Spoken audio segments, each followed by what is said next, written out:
마태복음 21장 1절부터 11절까지 말씀 제가 봉독해 드리겠습니다. 그들이 예루살렘에 가까이 가서 감람산 벳박에 이르렀을 때에 예수께서 두 제자를 보내시며 이르시되 너희는 맞은편 마을로 가라. 그리하면 곧 매인 나귀와 나귀 새끼가 함께 있는 것을 보리니 풀어 내게로 끌고 오라. 만일 누가 무슨 말을 하거든 주가 쓰시겠다 하라. 그리하면 즉시 보내리라 하시니 이는 선지자를 통하여 하신 말씀을 이루려 하심이라.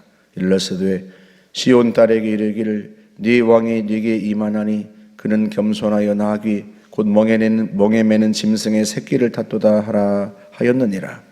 제자들이 가서 예수께서 명하신 대로 하여 나귀와 나귀 새끼를 끌고 와서 자기들의 겉옷을 그 위에 얹음에 예수께서 그 위에 타시니 무리의 대다수는 그들의 겉옷을 길에 펴고 다른 이들은 나뭇가지를 베어 길에 펴고 앞에서 가고 뒤에서 따르는 무리가 소리 높여 이르되 호산나 다윗의 자손이여 찬송하리로다. 주의 이름으로 오시는 이여 가장 높은 곳에서 호산나 하더라. 예수께서 예루살렘에 들어가시니 온 성이 소동하여 이르되 이는 누구냐 하거늘 무리가 이르되 갈릴리 나사렛에서 나온 선지자 예수라 하니라. 아멘. 드디어 예수님께서 예루살렘 성에 들어가시는데요. 예수님께서 예루살렘 성에 들어가시기 전에 제자 두 사람을 베다니로 보내면서 말씀하십니다. 벳박에 이르러서 말씀하시잖아요. 맞은편 마을로 가라. 그 맞은편 마을이 베다니예요. 가서 나귀하고 나귀 새끼가 매어 있는 것을 보게 될 텐데 그러면 끌고 오라. 만일 누가 왜 그러냐 하고 묻거든 주가 쓰시겠다 하라. 그러면 즉시 보낼 것이다. 마태복음에는 나귀와 나귀 새끼를 끌고 왔다 하고 말하는데 마가복음과 누가복음, 요한복음은 좀 더 구체적으로 이야기합니다. 아직 아무도 태우지 않은 나귀 새끼가 있을 것이다 하고 주님께서 말씀을 하십니다. 한 번도 짐을 부리지 않은 나귀 새끼, 그 나귀를 풀어 끌고 오너라 하고 말씀을 하시는 건데요. 그렇게 해서 이제 제자 둘이 이제 가는데 과연 예수님께서 말씀하신 대로 나귀 새끼가 매어 있는 것을 보게 됩니다. 그래서 이제 그 매인 것을 이제 풀어서 끌고 오려고 하니까 당연히 주인이 묻지 않겠어요. 아니 왜 남의 나귀를 풀어서 끌고 가려는 거요? 하고 묻지 않았겠어요? 주님께서 시킨 대로 주가 쓰시겠다 합니다. 했더니요 정말로 즉시 보냅니다. 즉시 보내리라 하고 주님이 말씀하시잖아요. 즉시 보냈다라고 하는 이 말 속에는 다른 이유를 묻지 않았다는 뜻이에요. 주님께서 쓰시겠다고 합니다. 그 한마디 하면 즉시 보낼 거다. 과연 그 한마디 듣고 곧바로 보냅니다.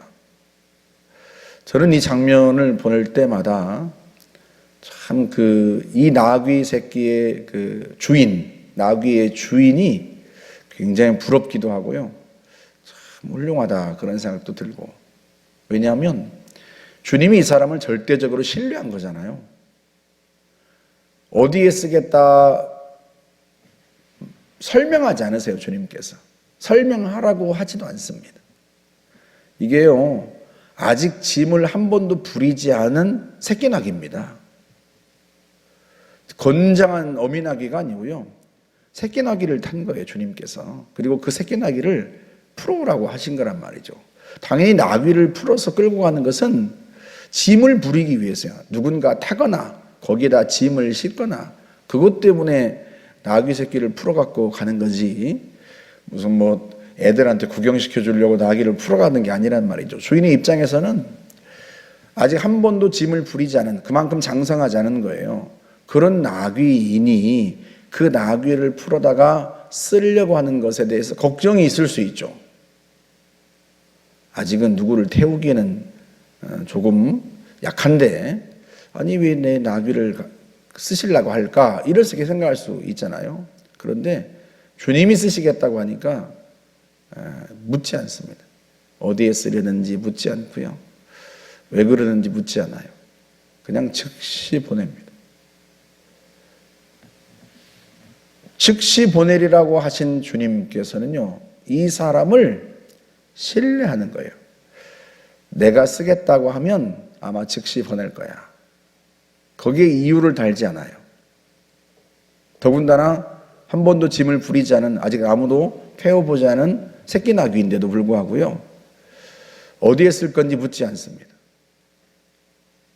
그리고 묻지 않을 거다라고 주님께서 그렇게 생각하시는 거죠. 그렇게 믿는 거예요. 주님이 그렇게 믿어줄 수 있는 사람 과연 몇이나 될까요? 우리는 되게 물어요. 집사님, 제가 차 한번 쓰면 안 됩니까? 하고 이렇게 제가 이야기하면 어디 쓰시게요? 묻게 돼 있어요, 당연히.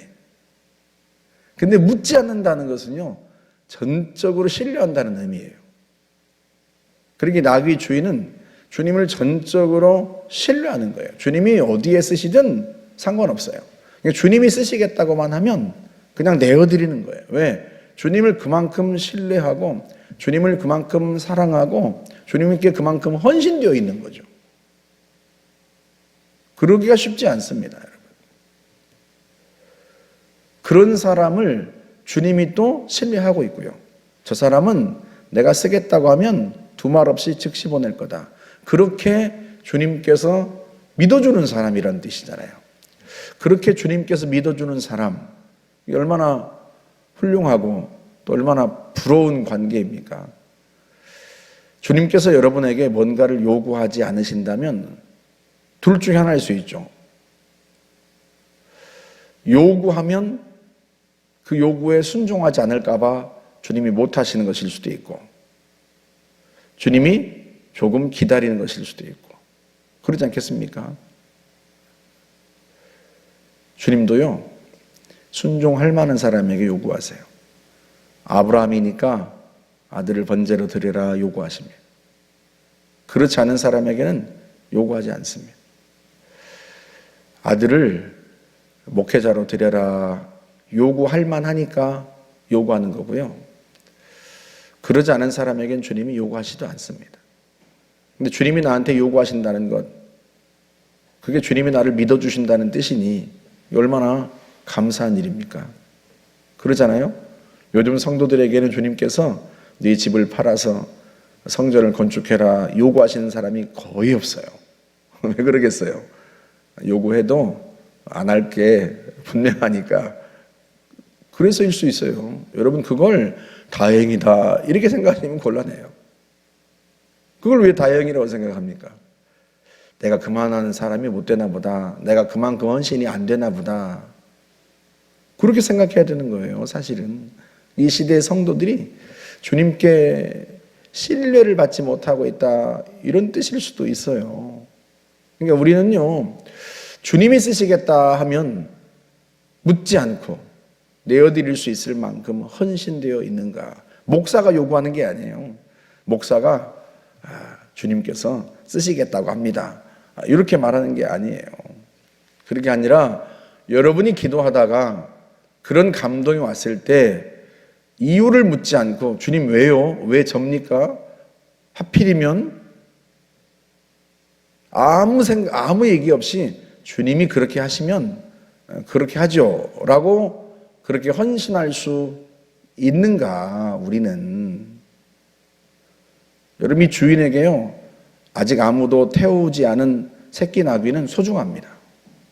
그 당시에 나귀는요, 최고의 운송수단이에요.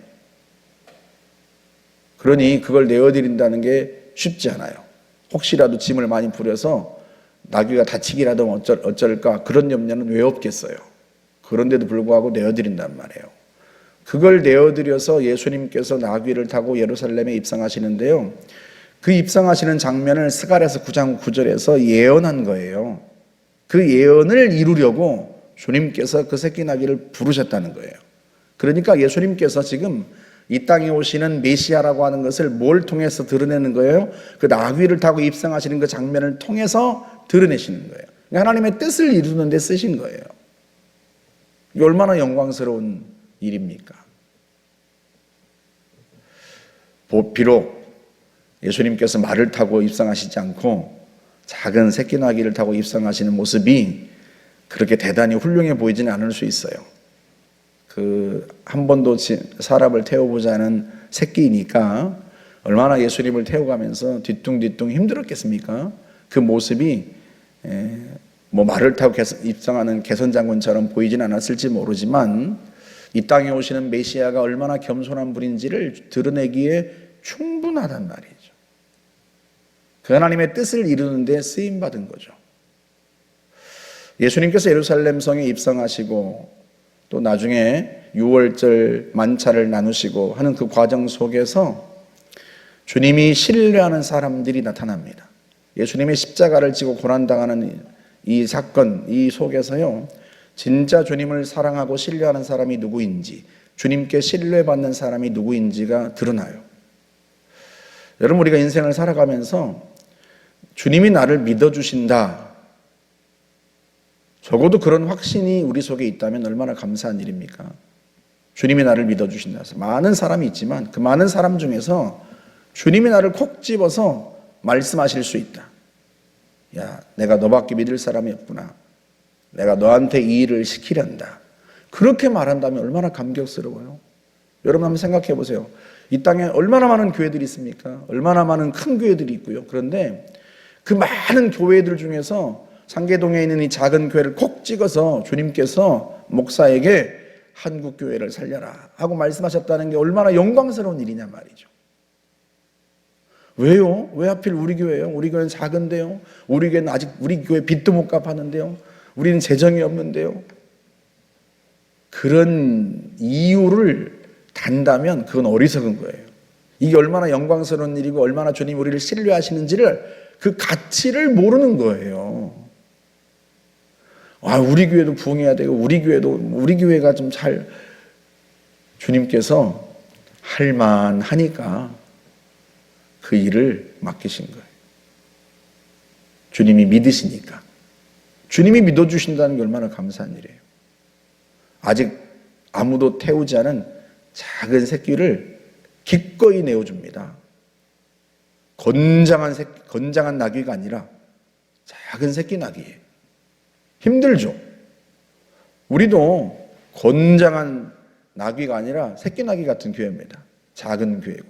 그러나 주님이 우리를 통해서 주의 일을 이루시겠다고 하니 그 자체가 영광스러운 일이에요. 그 일에 쓰임 받을 수 있다면 그게 얼마나 영광이에요. 그래서 우리가 그런 생각을 해야 돼요. 우리 교회를 통해서 주님께서 한국교회를 살리는 일을 하시겠다고 하니 내가 그 일에 보탬이 되어야 되겠다. 내가 그 일에 재정적으로 헌신하고 내가 그 일에 내 몸을 가지고 헌신하고 내 시간을 내어서 헌신하고 주님이 우리를 믿어주신다니 여러분 단순히 박 목사를 믿어주셔서만이겠습니까? 그 일을 제가 하겠어요? 성도들이 하는 일이잖아요. 그러니까 적어도 우리 교회 성도들을 주님이 믿어주신 거예요. 그 수많은 한국교회 중에서. 그러니 우리가 기꺼이 내어드리고 우리 자신과 우리의 시간과 우리의 재정을 기꺼이 내어드리리라. 그런 마음으로 헌신하고 나아가야 하는 거죠. 그게 우리에겐 영광입니다. 이후에 한국교회 역사에서 다른 교회는 기억하지 못해도 사람들이 우리 교회는 기억할 거예요. 주님이 다른 교회는 기억하지 않으셔도 우리 교회는 기억할 겁니다. 성경에 그렇게 이 나귀 새끼의 주인의 이야기가 기록된 것처럼 말이죠. 저와 여러분들이 그렇게 주님께서 믿어주신 것에 감사하고 믿어주신 만큼 그렇게 주님을 기쁘게 드릴 수 있기를 주의 이름으로 축복합니다. 함께 기도하겠습니다. 하나님 감사합니다.